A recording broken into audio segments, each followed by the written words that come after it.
came about thanks to the central bank governor.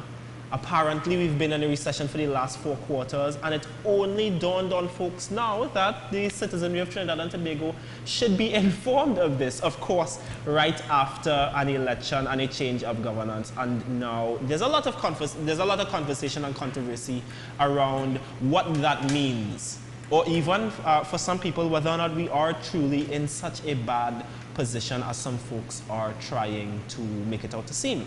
I honestly don't know. I've been thinking for a really long time that it's not as bad as people are advertising. And then I sat next to these 2 gentlemen and they're telling us, well, it's that bad. Lesedi, is it that bad?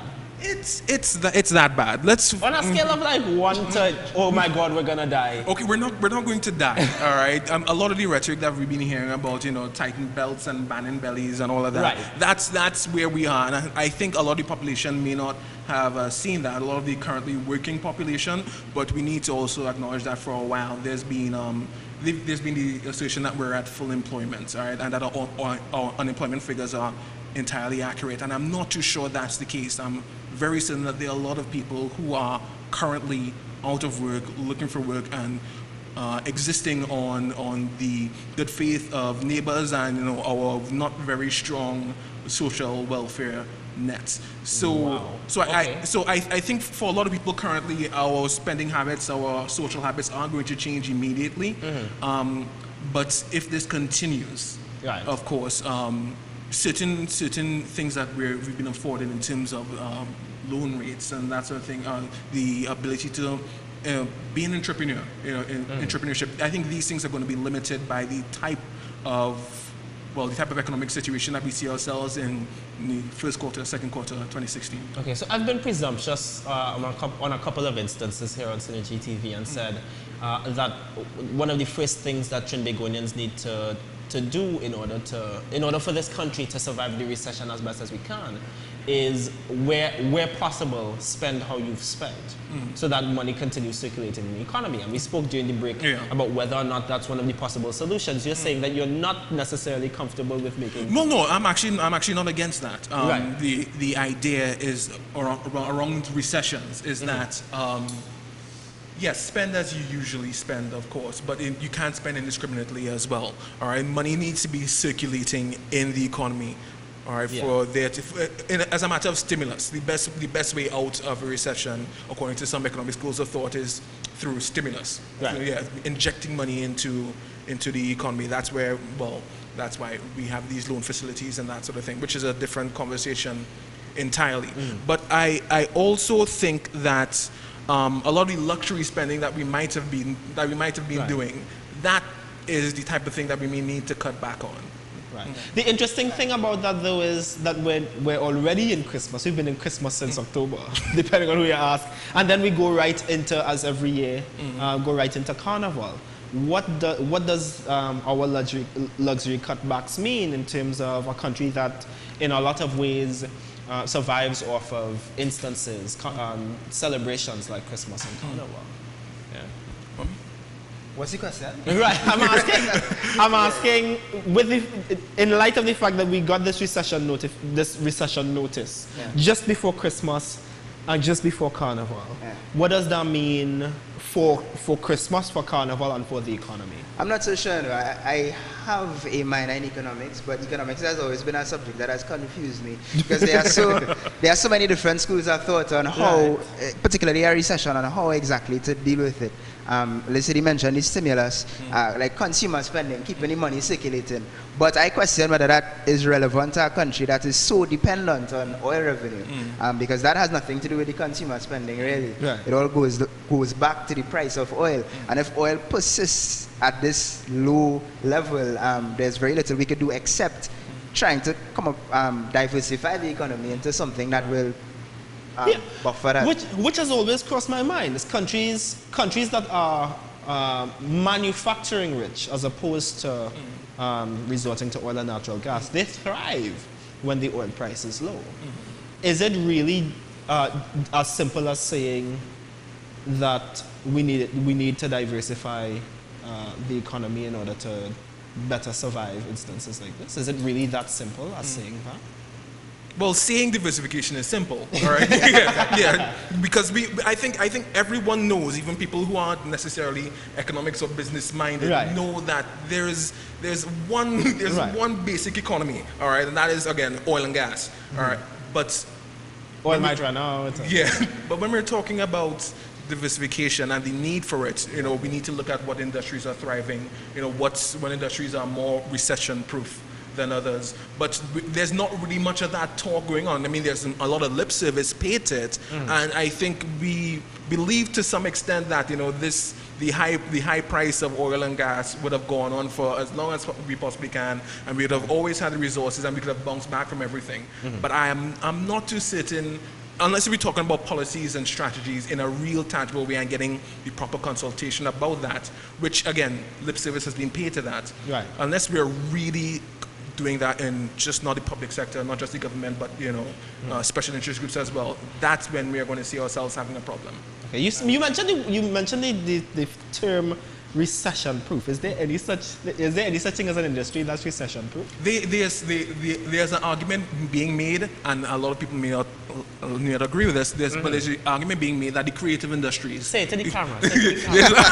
There's an argument being made that the creative industries are recession proof. Say it one more time for folks to hear it. There's an argument being made that creative industries are recession proof. Right. And we've historically underinvested in the creative industries here in Trinidad and Tobago. Yes. With that in mind, and considering we spoke about entrepreneurship potentially suffering in this current recession state, myself being a creative industries entrepreneur, I ask for myself and whoever else is listening who values this input, do the creative industries survive this current recession? Do you think? I don't expect that our creative industries go anywhere. All right. I think in terms of that they go away. All right. I think that there's something deeply inbuilt in our culture about our own creativity. There's a certain confidence about that. That's a part of our identity. How we treat that identity is a different conversation entirely, and one I don't think that is appropriate for the show. But I do think that there is, if money invested wisely in the creative industry, and again, it's multifacets, it's many facets, sorry.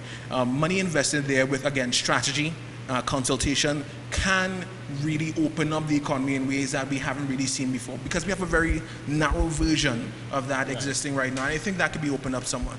Okay, cool. Do you think, with that in mind, that Carnival as an industry, as a participant in the larger creative industries landscape, might get a blight in this recession? I mean, a lot of folks have already, most folks buy their costumes well before stuff like this ends up making the news. Do we think that Carnival is as we are used to it being, or that there's going to be some real structural change? Well, I've read some articles, right? Statistics gathered by whoever gathered the statistics, saying that over the years, Carnival has been declining slowly, not just in the number of people that have been coming into the country for tourism, of course, but also the number of masqueraders, the amount of money that is being spent on the event and all the events surrounding Carnival. And now that we are in a recession, I expect that to continue. I don't see how it could go the other way. Okay, fair enough. Are there other industries that we think fare particularly well or particularly badly in a Trinbagonian recession? We spoke about the creative industries. Is there any other aspect of our... I mean, I suppose that's a bad question to ask, considering that as far as a lot of folks are concerned, the only industry in Trinidad and Tobago is oil and natural gas, right? There is always the industries that don't make it on the books. Drugs.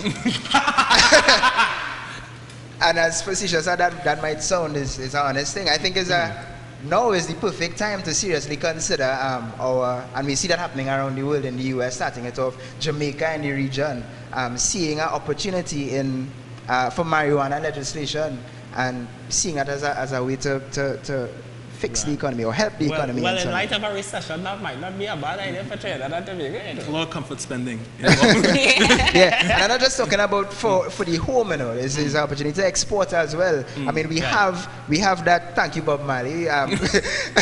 Being part of the Caribbean, I think there's a an attractiveness to that people might want marijuana from the Caribbean and as opposed to California. Yeah, it's a competitive market, yes, but I think there's a space for us in it, you know. So a space for narco-tourism. Yeah. In the Caribbean. Yeah. Well, I mean, it's happening. The It's views happening in Colorado. expressed here on NewTalk are not necessarily I mean, the opinions Snoop Dogg of went to Synergy Jamaica. Entertainment Limited. Snoop Dogg went to Jamaica and came back as Snoop Lion. And you never know if something true. happened to us. Right? Yeah.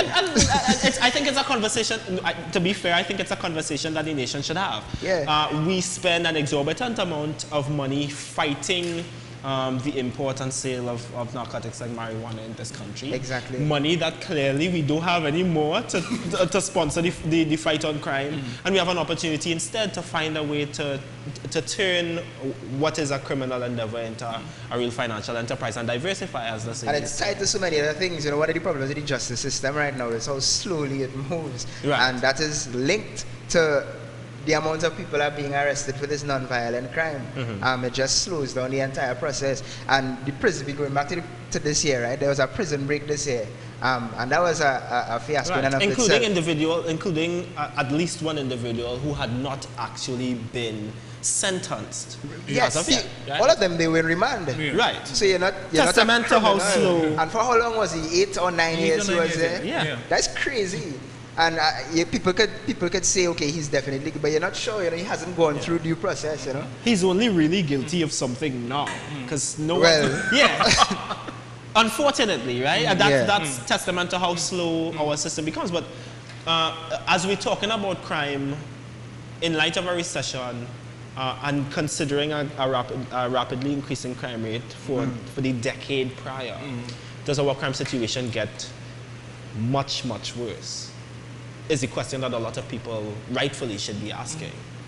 Well, I think the crime that we acknowledge as crime, because we know that there's crime across every socio-economic ladder in Trinidad and Tobago, but the crime we recognize as crime, it comes from populations that are already very marginalized. Yeah. All right, so I don't expect to be this this massive explosion or uptick in crime, because I think that these people have been so socially disaffected at all, just completely, that that is fairly important to acknowledge the fact that these are the lives that they're living without.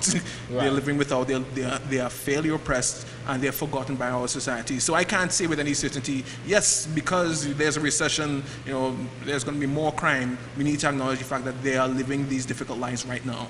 Right. And I find it's really interesting that the Later Clock News actually has a skit they have a skit that released very recently about a bandit that, because due to the recession and the effect that the recession is going to have on banditry. It's a funny take, but there may be some truth, because the argument, the premise of the video is that the recession is giving citizens less disposable income, and that's what the bandits rely on for their survival. You know, so people having less money in their pockets will affect their income. Bandits' income, you know. That's the real trickle-down economy here in this country. We're gonna be right back after a short break. You're watching NewTalk, the opposite of Old Talk, right here on Synergy TV. Stay tuned.